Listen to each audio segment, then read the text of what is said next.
초고령화 시대에 접어든 요즘 건강한 노년 생활에 장애를 초래할 수 있는 여러 질병에 대한 관심이 높은데요. 노인의 건강한 삶을 위해 중요한 요소 중 하나는 보행입니다. 그렇다면 노인들이 걷지 못하는 흔한 원인 중 하나는 무엇일까요?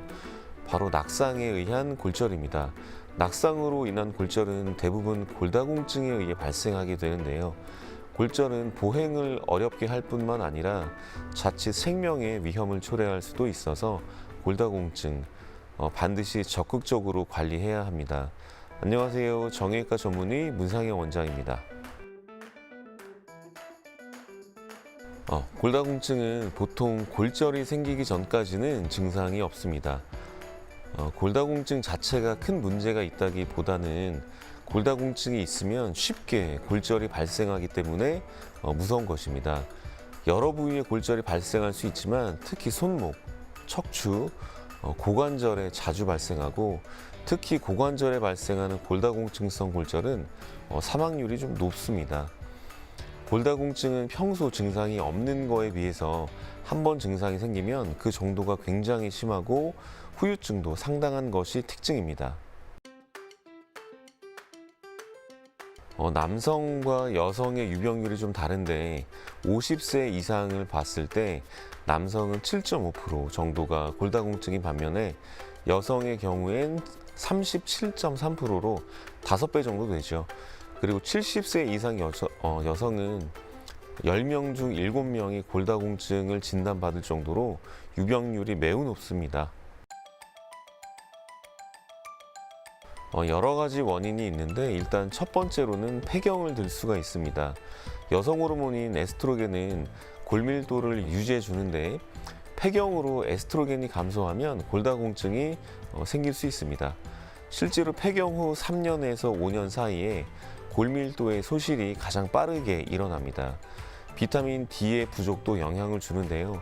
햇볕을 봐야 비타민 D가 생성되는데 여성의 경우 아무래도 다이어트나 햇볕 노출 부족으로 인한 비타민 D의 부족이 골다공증의 원인이 되기도 합니다. 65세 이상의 여성과 70세 이상의 남성이라면 누구든 일단 검사는 해야 합니다. 65세 미만의 여성이라도 폐경 이후라면 저체중이거나 골다공증 가족력이 있는 경우 외과적인 수술로 인한 폐경이 있다면 검사를 해봐야 합니다. 이외에도 크게 다치지 않았는데도 골절이 생긴다든지 골다공증을 유발할 수 있는 약물을 3개월 이상 투여한다면 검사를 해봐야 합니다. 칼슘 부족을 보충제만으로 해결하는 건 힘듭니다. 보충제를 과다 복용하면 부작용에 대한 우려도 있고 해서 보충제는 하루 한 알이면 충분하고요. 보충제만으로 칼슘을 보충하기보다는 칼슘이 풍부한 우유와 치즈, 요구르트 등의 유제품이나 두부, 콩 같은 음식을 충분히 섭취해 주시는 것이 바람직하겠습니다. 치료는 여러 가지 방법이 있는데 일반적으로는 주사 치료를 많이 하게 됩니다.